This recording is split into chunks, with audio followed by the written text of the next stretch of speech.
The night Elena Vasquez crawled to the door of the wrong building. She was leaving a trail of blood on marble steps that cost more per square foot than her monthly rent. She did not know whose building it was. She did not know whose door she was pressing her palm against. She knew 3 things. Her husband had done this. She had survived it.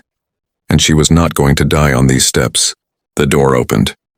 The man standing in the frame was tall, dark, and looked at her with eyes that had seen everything this world could produce and had stopped being surprised by most of it. But something crossed his face in that moment. Not surprise. Something older and colder and far more dangerous than surprise. He looked at the blood. Then at her face. Then he said to someone behind him, "Get the doctor now."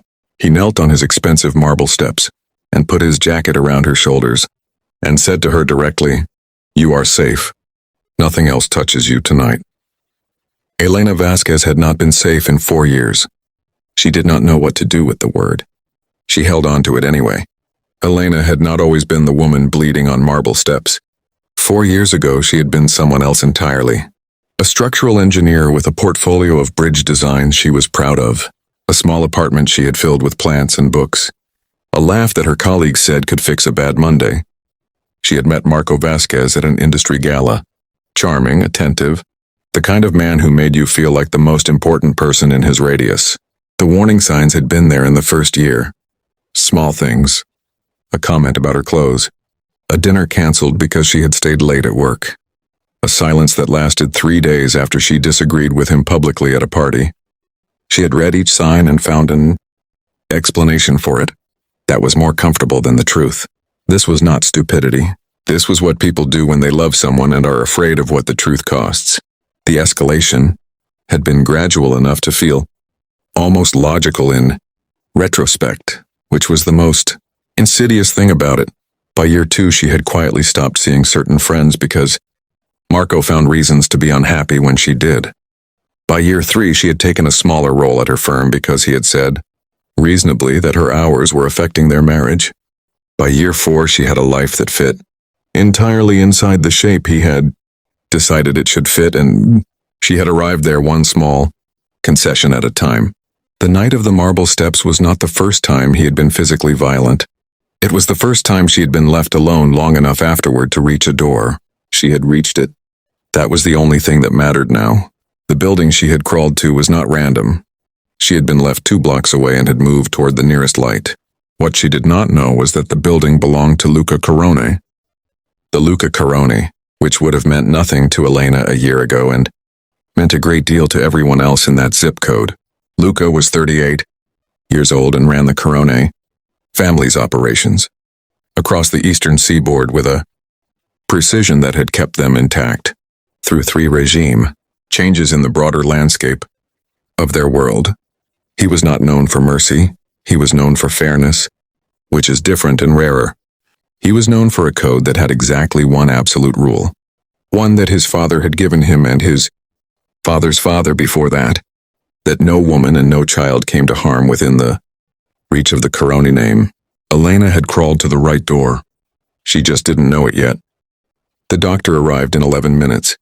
Elena was on the couch in what appeared to be a very large, very quiet room full of expensive things and several men who stood at careful distances and looked at the floor rather than at her, which she registered as a specific kind of consideration. The doctor, a woman, 50s, who moved with the no-nonsense efficiency of someone who had done this before, worked quickly and without unnecessary commentary. 3 cracked ribs, a laceration above her left eye that needed 5 stitches, bruising across her left shoulder, and collarbone that would take 6 weeks to fully resolve. The doctor said all of this matter-of-factly. Elena listened matter-of-factly. They were both women who had developed professional relationships with difficult information. When the doctor finished, she said, "You need rest, and you need to not go back to wherever this came from." Elena said, "I know." It was the first time she had said those 2 words out loud about her marriage. The weight of them was extraordinary. Luca came back into the room when the doctor was done. He sat across from her, not close, not crowding, in the chair nearest the door, which she understood was deliberate, giving her the room, the exit, the choice. He said, I'm not going to ask you questions tonight. You don't owe me information. She looked at him, said, Why did you help me? He said, Because you were on my steps and you needed help. That's the entire reason. She said, People don't usually. He said, So no, I know what people usually do. I'm not people usually. She almost laughed. The almost laugh surprised her. Her face had forgotten it was capable of that. He said, There's a room. Clean clothes. Lock on the door that works from the inside. You stay as long as you need and you leave when you choose. No conditions, she said. You don't know me. He said, You don't know me either. We can fix that later if you want. Tonight you just need to sleep. She stayed 3 days. The room had a lock she used. The clothes fit. Someone left food outside the door at mealtimes. Not knocking. Just leaving, which she understood was also deliberate. On the second day she unlocked the door and walked through the apartment because she needed to understand her geography. This was a structural engineer's instinct, knowing the load-bearing elements of any space she occupied. The apartment was on the top 2 floors of the building. Floor-to-ceiling windows, art that was serious rather than decorative, books on red ones with broken spines, a kitchen that had been used by someone who knew how to cook. She was standing at the window looking at the city when Luca came in, from wherever he had been, and found her there. He stopped. Said, Better? She said, Structurally stable. He looked at her for a moment. Said, Is that your version of yes? She said, It's my version of working on it. On the 3rd day she told him enough. Not everything, she was not ready for everything. But enough, his name, her husband's name, the 4 years, the shape of it. She told it clinically, the way she would present findings to a client, because that was the only register in which she could currently produce the words. Luca listened without moving, without the expressions people usually made, the wincing, the sympathetic tilts, the looks that made her feel like a case study. He listened the way a wall holds weight, steadily, without comment, without making the weight about itself. When she finished, he was quiet for a moment, then said, What do you need? Not, I'm sorry. Oh, that's terrible. What do you need? She had been asked 100 variations of how she felt, and never once that specific question. She said, I need to make sure he can't find me, and then I need to figure out what comes after that. He said, I can help with the first part. The second part is yours. Marco Vasquez found out his wife was missing on the morning of day 2. This information reached Luca through channels that were not available to civilians and confirmed what Luca had already calculated, that the man was looking, that he was not approaching this as a concerned husband, and that the specific way he was looking told Luca everything he needed to know about what kind of man Marco Vasquez was. He said nothing to Elena about this. He handled it, not violently but comprehensively. Marco Vasquez received a visit from 2 men who explained in very clear terms that his wife was under the protection of people whose displeasure he could not afford to attract, and that his interest in locating her should be considered. Permanently concluded, Marco Vasquez was not a brave man beneath the violence. He understood the message completely. He did not look again. Elena left on day 4. She had a colleague, a woman named Sophia from her old firm, who had always asked too many questions that Elena had always deflected, who had a spare room and had offered it approximately 7 times over 3 years. Elena called her from Luca's apartment. Sophia answered and said, Before Elena had explained anything, Tell me where you are and I'll come get you. Elena gave her the address. There was a silence on Sophia's, and when she processed, the address that told Elena the address meant something. Then Sophia said, and very carefully, Are you safe there? Elena looked around the apartment. The books with broken spines, the food left without knocking, the lock that worked from the inside. Said, Yes, more than I've been in 4 years. Another silence. Then Sophia said, I'm leaving now. Before Elena left, Luca gave her a phone, plain clean preloaded with 1 number, said, Not a condition, not an obligation, just as if you need anything. She took it. The weeks at Sophia's were the beginning of the excavation, which was the only word Elena had for the process of locating herself under 4 years of careful erasure. Sophia was a good host in the best sense. Present when needed, absent when needed, asking questions only when invited. Elena slept, she ate. She picked up a sketchbook. She had always sketched.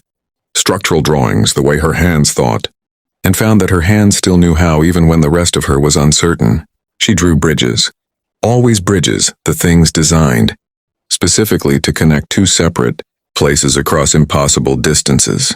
Sophia looked at the drawings one morning and said nothing except, "These are extraordinary." Elena said, "They're just bridges." Sophia said, "Nothing is just what it literally is when you're the one drawing it." She called the number on day 19, not because of an emergency, the opposite. It was a Tuesday morning and she had slept through the night for the first time, and she wanted to tell someone who would understand the specific enormity of that, without her having to explain it. Luca answered on the second ring. She said, "I slept." A pause. He said, "All the way through?" She said, "All the way through." He said, "Good. Just that. Not congratulations, not a speech about healing. Just good." The specific one-word response of someone who had been quietly hoping for exactly this and was not going to make it about himself. She said, "I called because I wanted to tell someone who wouldn't make it complicated." He said, "It isn't complicated. It's just good." She said, "Yes." They talked for 40 minutes after that. About nothing important. About everything real. The divorce proceedings began at week 6. Elena had a lawyer, found through Sophia, a woman named Claire who had the specific energy of someone who had fought these cases before and had personal reasons for winning them. The legal situation was complicated by the fact that Marco Vasquez had quietly, over 4 years, moved significant marital assets into structures that were technically above board and practically theft, Claire said. "He's been planning this longer than you knew." Elena sat with that. The 4 years, the gradual concessions, the smaller role at work, the friends she had stopped seeing. All of it had been architecture, a structure designed to reduce her to someone with nothing to take when she finally left. She had been engineered. Structural engineer had been structurally engineered. She felt the specific cold fury of that recognition and let herself feel it completely. Then she said to Claire, "Find everything. Every layer. I want every structure he built exposed." Claire smiled for the first time since they had met. Said, "Now we're working." Luca came to Sophia's building on a Thursday with no announcement, and she had not given him the address. And the arrival of his car outside told her something about his world that she had been choosing not to examine too closely. He buzzed. She came down. He said, standing on the sidewalk in the October cold, "I wanted to see that you were all right. In person." She said, "You could have called." He said, "I could have. I wanted to see it." She looked at him, the man who had knelt on expensive marble steps and put his jacket around her shoulders and said, "Nothing else touches you tonight," with the absolute authority of someone who could enforce that promise. She said, "Come upstairs.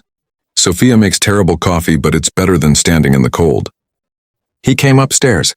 Sophia made terrible coffee. Luca drank it without complaint, which Sophia told Elena afterward was the most attractive thing she had seen in a year. Elena said, "Don't," Sophia said. "I'm just noting it." The divorce proceedings hit a wall at week 8 that nobody had anticipated.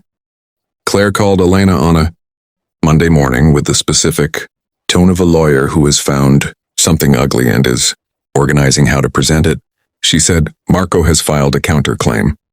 He is alleging that you left the marital home voluntarily and took up residence with a known criminal enterprise," Elena said. "He is alleging that I..."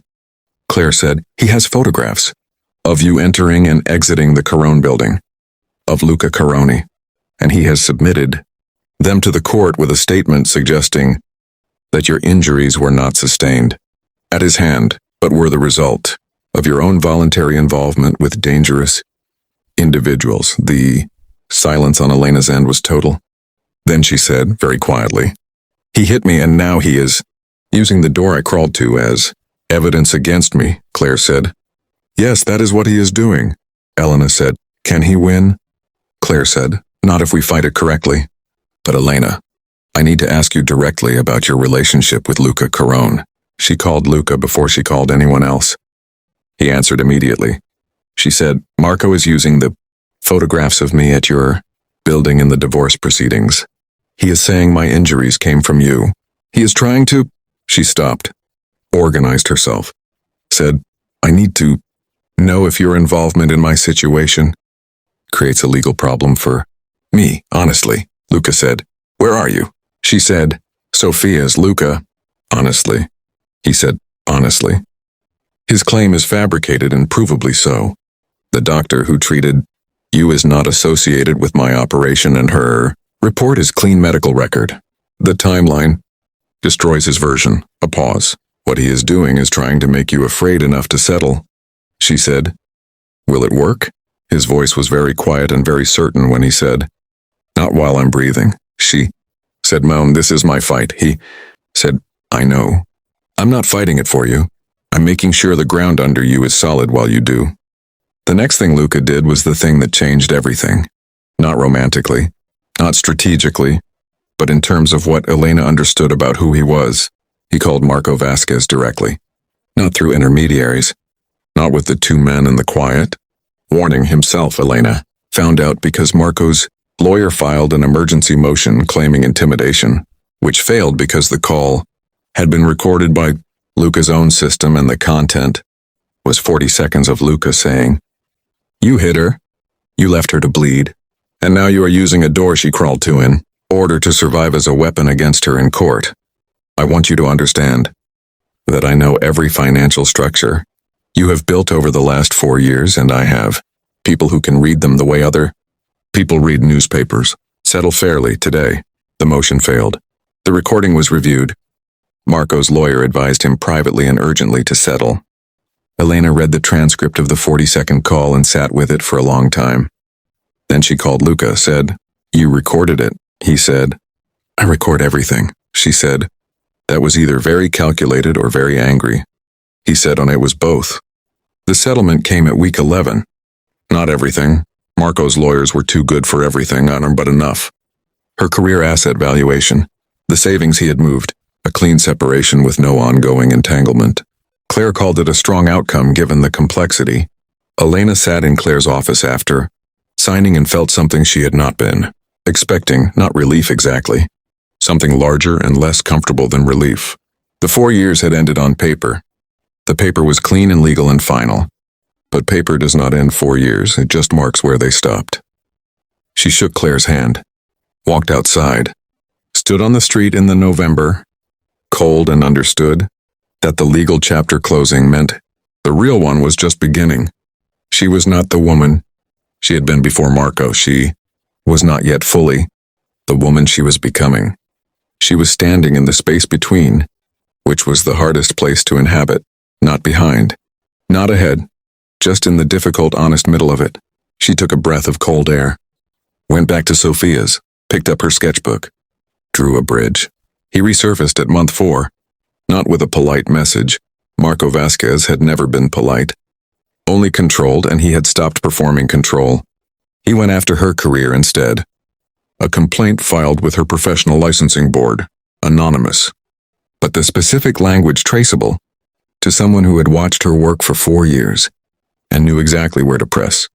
2 of her new clients received calls from an unknown source, suggesting her mental stability was compromised, that she had abandoned a marriage in psychological crisis and could not be trusted with structural responsibility. One client called her embarrassed to withdraw. Elena sat with the withdrawal email for a long time. Then she pulled up every document she had, every drawing, every calculation, every sign-off. The work was unimpeachable, she knew that, the same way she knew load tolerances. She called Claire, said he's gone after my license and my clients. Claire said, then we go after him in a way he cannot survive professionally either. Elena said, yes, but I want it documented and clean. I don't want his tactics. I want mine, Claire said. Yours are better. She meant it. They were. Luca found out about the licensing complaint through channels he did not explain and arrived at Sophia's apartment without announcement, and she knew his car by now. The particular absence of sound it made which was its own kind of statement. He came upstairs, stood in the kitchen, said, "He filed a complaint against your license." She said, "Yes." He said, "I can make this disappear in 48 hours. She looked at him. He was not offering it lightly. She could see that. He was offering it because he could, and because the fury about what Marco had done was visible in the set of, his jaw in a way it rarely was. She said, "No." He said, "Elena." She said, "No."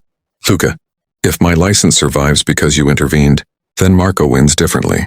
He gets to spend the rest of his life telling himself and telling anyone who will listen that I needed your world to protect my work. I will not give him that." She met his eyes. "My work stands on its own. I need you to let it."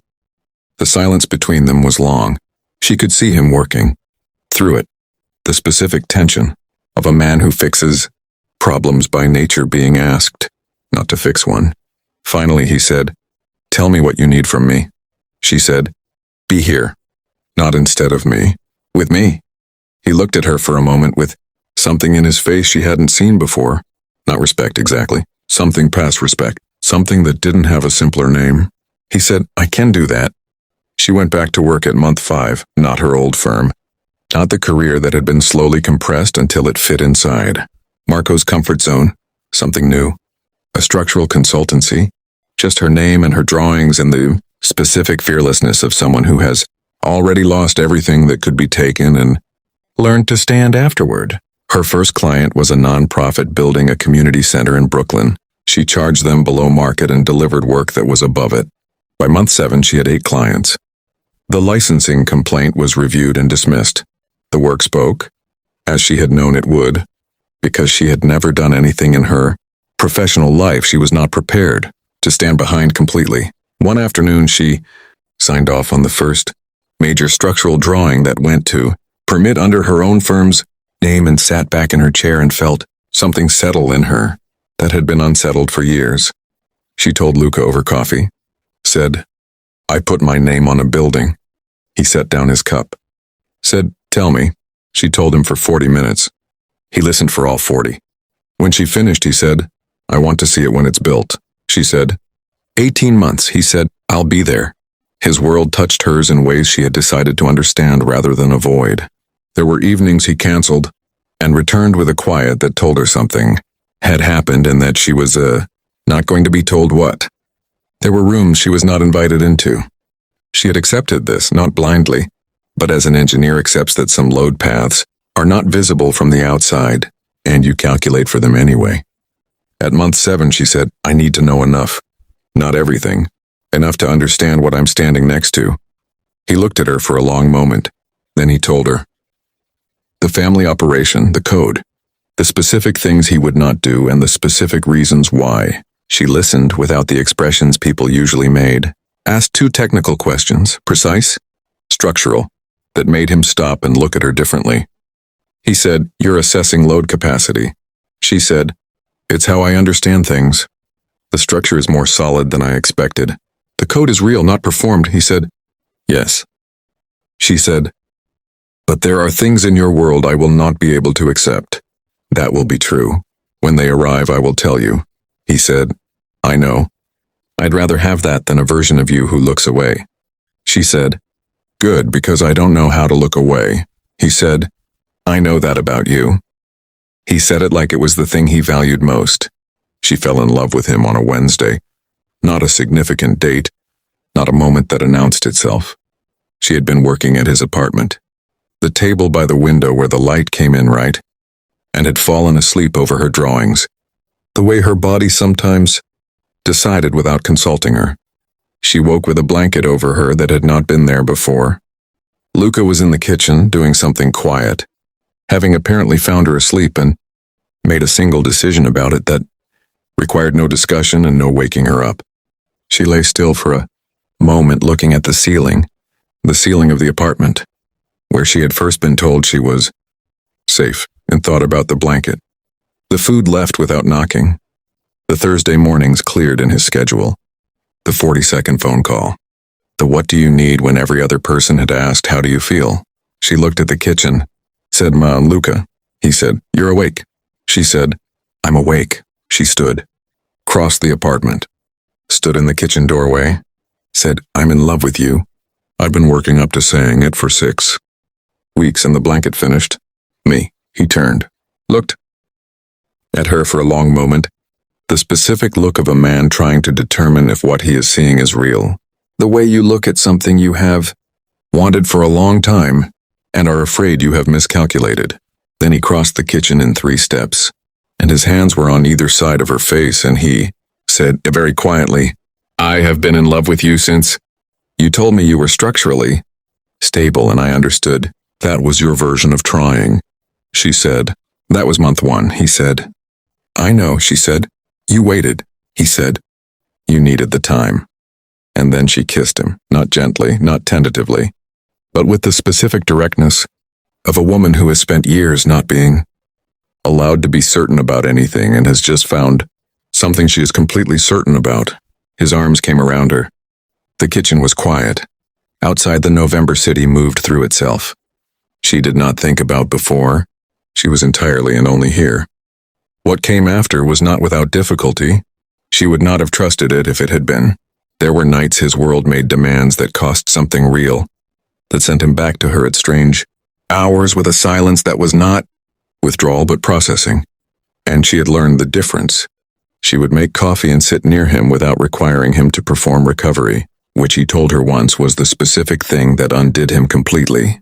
There were mornings she woke in the top-floor apartment and looked at the ceiling, and had to remind herself that the stillness was not a threat, that she was allowed to be still, that no one was calibrating her quietness as a problem to correct. He learned to watch for those mornings. He would not make them into a thing. He would make coffee and set it near her and go back to whatever he was doing, which was its own language she had become fluent in. She told him once, lying in the dark of the room where she had first locked herself in with a working bolt. "I don't need you to be clean. I need you to be honest," he said. "Those are not the same requirement," she said. "No, the second one is harder and more important." He turned toward her in the dark, said, "I know." She said, "I know you know. That's why I'm still here." He pulled her closer, said nothing else. Nothing else was needed. The community center in Brooklyn opened on a Tuesday in April, 18 months after her first client, exactly as projected because Elena Vasquez calculated things correctly. She stood inside the atrium she had designed and watched the light do exactly what she had calculated, falling at the angle she had specified, warming the space in the way she had intended, making the room feel larger than its square footage, which was the structural trick she was proudest of. Her name was on the dedication plaque beside the nonprofit's founders. Luca stood beside her. He had said he would be there, and he was there, which remained the most consistent truth about him. He looked at the atrium for a long time without speaking, then said, "You built something that will outlast you." She said, "That's the point. Structures hold things after you're gone." He said, "Is that why you draw bridges?" She looked at him. He had been paying attention to the sketchbook pages, to what they were, to what they meant this entire time. She said, "I design bridges because I believe that connection across impossible distance is the most important thing a structure can do." He held her gaze, said, "Yes." Said it like it was about more than bridges. She said, "I know," said it the same way. The crowning and the formal acknowledgement within the Carone family that a partner had been chosen and stood inside the protection of the family. Nameway was not something Luca raised at dinner. It was something his Aunt Rosa raised, with the magnificent directness of a woman who has outlived everyone who ever told her to wait. She said, across the full table, with everyone present and no one pretending they couldn't hear, "Luca, this woman rebuilt her life in the shadow of your building. She never once asked us for a single thing. And last month, I stood in the community center she designed and wept in front of 12 strangers. When are you going to stop making her wait?" Luca said, "I'm Rosa." She said, "That is not an answer." Elena looked at her plate. Then she felt Luca's gaze and looked up. Their eyes met and held across the table, across the room, across the distance of everything that had happened between a marble step and this dinner table, which was not a small distance. The eye contact was its own entire conversation. Then Elena said to Rosa, "He hasn't asked yet." Rosa turned to Luca with the expression of a woman delivering a final verdict.